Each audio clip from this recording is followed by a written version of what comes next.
ආයුබෝවන් කොහොමද ඉතින් ඔයාලට මං හිතනවා ඔයාලා සතුටින් පරිස්සමෙන් ඇති කියලා. ඔන්න එහෙනම් අදත් වෙනදා වගේම රසවත් කෑමක් හදාගන්න තමයි ලෑස්ති වෙන්නේ. අද අපි ලීක්ස් තෙම්පරාදුවක් වෙනම රසකට වෙනම විදිහකට හදාගන්න තමයි ලෑස්ති වෙන්නේ. එහෙනම් ඉතින් අපේ වැඩේ පටන් ගමු. මුලින්ම මම අපේ තෙම්පරාදුවට ඕන කරන රට ලුණු ගෙඩියක් පොඩියට කපා ගත්තා. කොච්චි කරලකුත් කපාගෙන තියෙනවා. ඒ වගේම කරමිංච ටිකකුත් ලෑස්ති කරගත්තා. මෙන්න තියෙනවා අපේ වැඩේට යොදාගන්න ලීක්ස් ටික. දැන් මම මේ ටික හොඳට සෝදලා පිරිසිදු කරලා ලෑස්ති කරගන්නවා.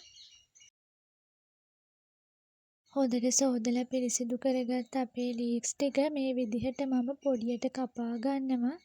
පොඩියට කිව්වට මම නම් ගොඩක් පොඩියටම කපා ගත්තේ නැහැ. ටිකක් ලොකු කෑලි වලට තමයි කපා ගන්නෙ. අපේ තෙම්පරාදුවට ඕන කරන ලොකු ඉස්සෝ ටිකකුත් මම මේ විදිහට අරගෙන තියෙනවා. දැන් ඉතින් තියෙන්නේ අපේ වැඩේ පටන් ගන්න. ඔන්න ඉතින් මං තාච්චියක් නිපෙන් තියාගෙන ඒකට තෙල් ටිකක් දාගන්නවා.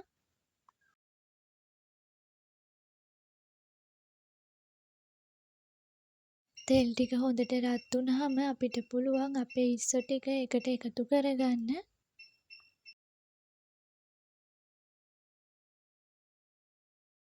දැන් අපිට පුළුවන් අපි කපලා තියාගත්ත ලොකු ලූණු කොච්චි ඒ වගේම කරමිංච ටිකත් මේකට එකතු කරගන්න.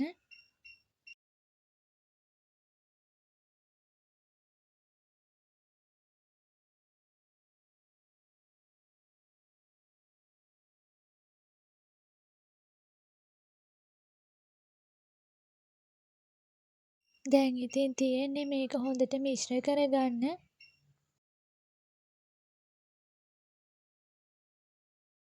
ඒ ටික හරියාගෙන එනකොටම මම කපලා තියාගත්ත ලීක්ස් ටිකත් මේකට එකතු කරගන්නවා.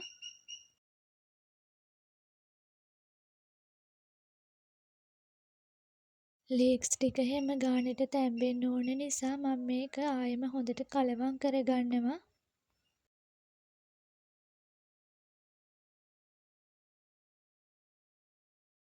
දැන් ඉතින් අපිට පුළුවන් අපේ රසායනුව ලුණු එකතු කරගන්න. ඉස්සන්ගේ ලුණු ගතිය තියෙන නිසා මම ඉතින් ලුණු පොඩ්ඩක් තමයි එකතු කරගන්නේ. ගම්බිරිස් ටිකකුත් මේ විදිහට එකතු කරගන්නවා. අපේ තෙම්පරාදුව ලස්සන පාටකට ගන්න ඕන නිසා මම කහ ටිකක් වැඩිපුර එකතු කරගන්නවා.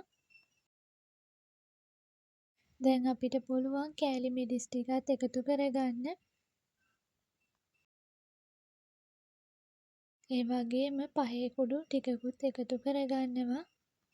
අපිට අවශ්‍ය ප්‍රමාණයට කුළුබඩු ඔක්කොම දාගෙන දැන් මම මේක හොඳට හැඳි ගන්නවා. ඔන්න යාළුවනේ අපේ ලීක්ස් තෙම්පරාදුව හැදිලා අවසానයි. පේනවනේ ඉතින් හරිම රස පාටට තියෙනවා. ඉතින් ඔයාලටත් පුළුවන් මේ විදිහට හදලා රස බලන්න. ඉතින් යාළුවනේ ඉස්සෝ ගිනියම් කෑමක් වුණත් මේ විදිහට ලීක්ස් වලට දාලා හදාගත්තාම ගිනියම් ගතිය අඩු කරගෙන කටට රසට කන්න පුළුවන්. එහෙනම් ඉතින් ඔයාලත් ඉස්සෝ තෙම්පරාදුවක් මේ විදිහට හදලා රස බලන්න. එහෙනම් ඉතින් ආයෙම ලස්සන වීඩියෝ එකකින් හම්බ වෙනකන් ඔයාලා හැමෝටම සුබ දවසක්.